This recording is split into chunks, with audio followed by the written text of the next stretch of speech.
আসসালামু আলাইকুম। আমি আহাজমাইন ফাইক ডিউ ওটারকেট গ্রুপ থেকে বলতেছি। আমাদেরকে যে ভাষা বিচিত্রা কম্পিটিশনটা ছিল, কম্পিটিশনে যে প্রবলেমটা উপস্থাপন করা হয়েছিল, সেই প্রবলেমটা সলিউশন বের করার দায়িত্ব দেওয়া হয়েছিল। সে প্রবলেমটা ছিল কি? সে প্রবলেমটা ছিল যে বাংলাদেশের বিভিন্ন অঞ্চলে যেসব রিজনাল ডায়ালেক্টস আছে, সে ডায়ালেক্টগুলোর জন্য একটি এএসআর মডেল তৈরি করা। এই এএসআর মডেল মানে হচ্ছে অটোমেটিক স্পিচ রেকগনিশন মডেল। এর কাজ হলো যে অটোমেটিক্যালি এইসব রিজিওনাল ডায়ালেক্টের মধ্যে যে ডিফারেন্সগুলো আছে, সেই ডিফারেন্স ভেদ করেও এই তাদের অ্যাকচুয়াল যে কথাগুলো আছে, সে কথাগুলোকে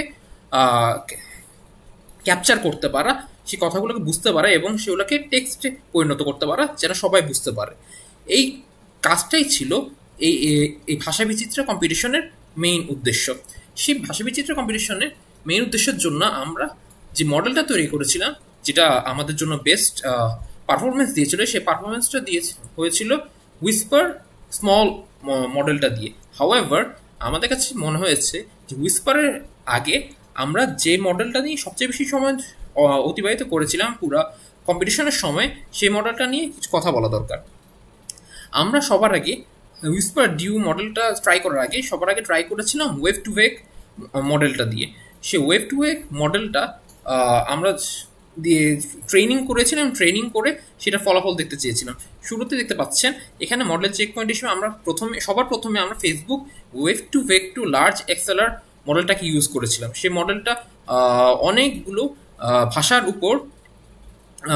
উপর ট্রেন করা হয়েছিল, সেই কারণে আমরা মনে করেছিলাম যে এটা বাংলা ভাষার জন্য এটা বেস্ট ফলাফল দিবে। সেইখানে আমরা মডেলটা কাজ করেছিলাম এবং ব্যাচ সাইজকে আমরা 16 করে নিয়েছিলাম, যেন খুব বেশি পরিমাণ টেক্সট নিয়ে একসাথে অডিওকে নিয়ে একসাথে যেন কাজ করতে না হয়। তো আমরা এই জায়গা পুরো আমরা মেইন ট্রেনিংয়ে যাওয়ার আগে আমরা কিছু প্রি প্রসেসিং করতে হয়েছিল। তো প্রি প্রসেসিংয়ের ক্ষেত্রে এখানে দেখতে পাচ্ছেন যে সবার আগে আমরা এগুলোকে রিজিয়নগুলোতে ভাগ করে নিয়েছিলাম, যেন আমাদেরকে পরবর্তীতে কাজগুলো করতে সুবিধা হয়। এবং আমাদের কম্পিটিশনটাতেও রিজিয়ন ভেদে এদের যে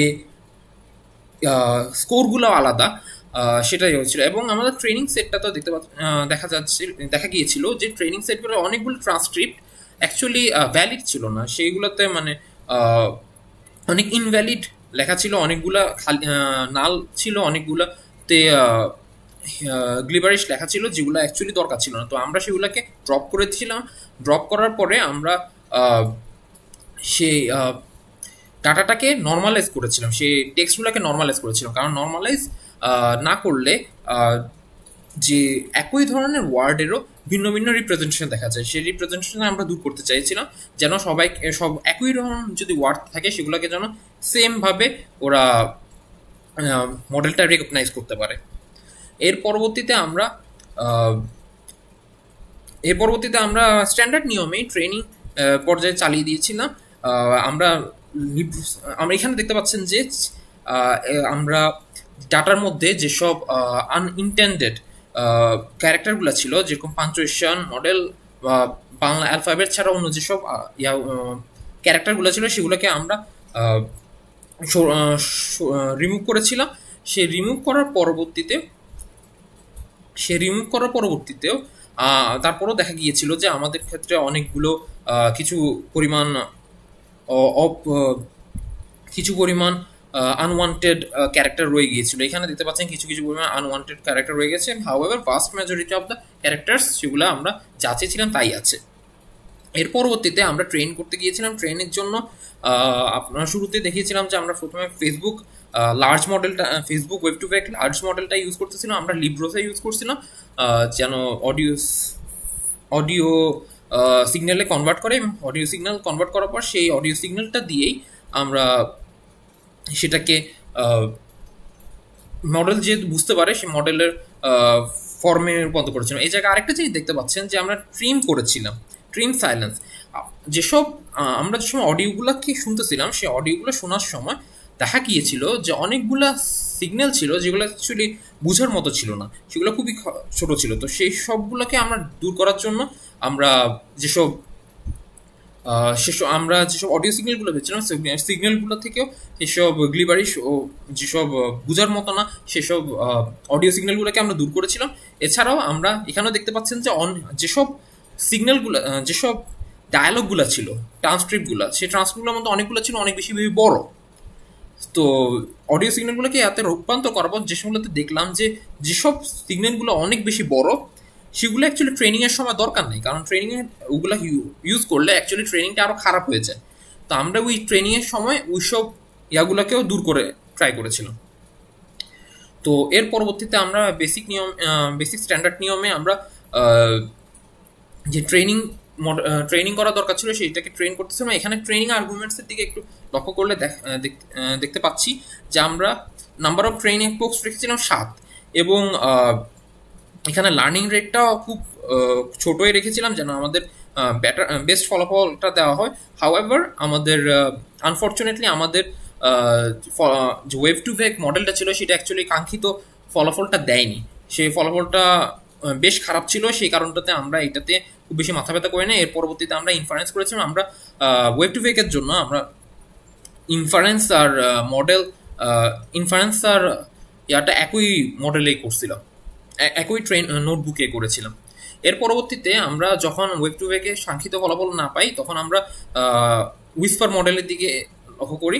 তো উইসপার মডেলটা আমরা যখন ইউজ করেছিলাম সে শুরুর দিকে একেবারে বেসিক লেভেলে, যখন আমরা ট্রেনিও করে নিই তখন ইনফারেন্স যখন করছিলাম একেবারে পিওর মডেলটা দিয়ে, প্রিটেন্ড মডেলটা দিয়ে, সে সময় আমাদের খুব ভালো একটা ফলাফল দিয়েছিল, অ্যারাউন্ড 0.83 এর মতো ফলাফল দিয়েছিল। তো আমরা তখন এটা থেকে ইন্সপায়ার্ড হয়ে আমরা মনে করেছিলাম যে এটাকে আরও ট্রেন করলে আরও বেটার হবে। তো আমরা প্রি প্রসেসিংয়ের ক্ষেত্রে আমরা স্ট্যান্ডার্ড প্রি প্রসেসিং সবগুলো ওয়েব টু ভেকের জন্য যেসব প্রি প্রসেসিং করছিলাম সেই প্রি প্রসেসিংগুলো এখানেও করছি। এখানে করার পর তারপর আমরা এই জিনিসটাতে উইসপার মডেল যেভাবে ট্রেনিং করা দরকার হয় সেভাবে ট্রেন করেছিলাম। উইসপার মডেল এই জায়গায় যদি লক্ষ্য করতে চাই তাহলে আমরা ট্রেনিং আর্গুমেন্টসের দিকে অ্যাকচুয়ালি লক্ষ্য করলে সেটা সবচেয়ে ফলাফল হয়। এই জায়গায় আমরা লার্নিং মডেলটা দিয়েছিলাম 2E-4।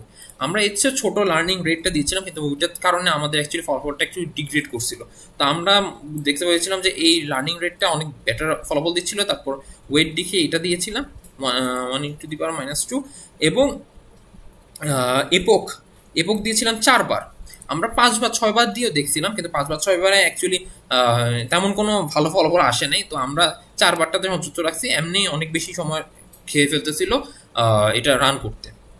আমরা ওয়েব টু ভেক যখন চালাচ্ছিলাম তখন লাস্টের দিকে যখন এপকগুলা 5-এর চেয়ে বেশি দিচ্ছিলাম তখন ও অ্যাকচুয়ালি মডেলটা 12 ঘন্টার উপরে চলে যাচ্ছিলো এবং ওটা ক্যান্সেল করে দিচ্ছিল।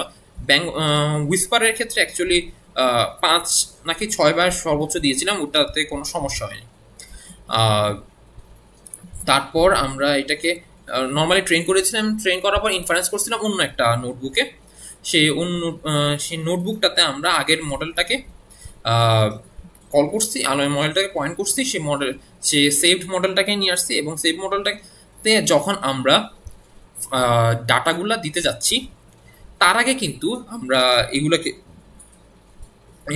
ডাটাগুলা অডিও সিগন্যালটা দিয়েছি। সিগন্যালটা দেওয়ার পর সেই টেক্সটগুলো যেগুলো পেয়েছে সেগুলোকে আমরা আবার নর্মালাইজ করতেছি যেন আমাদের সাবমিশনটা আরও বেটার ফলাফল দেয়। এবং আমরা এখানে আনফর্চুনেটলি আমরা নিউ গ্রুপ, এই কারণে আমাদের অ্যাকচুয়ালি সব কিছু করে ওঠা সম্ভব হয় না। আমরা কম্পিটিশনে পুরো সময়টা ধরে শিখতেছিলাম, ট্রানজিশনে ছিলাম, শেখার মধ্যে ছিলাম। এই কারণটাতে আমরা পাঞ্চুয়েশন মডেলটা করতে পারিনি আনফর্চুনেটলি। হাউএভার পাঞ্চুয়েশন মডেলের মধ্যে আমরা বেসিক একটা যেন প্রত্যেকটা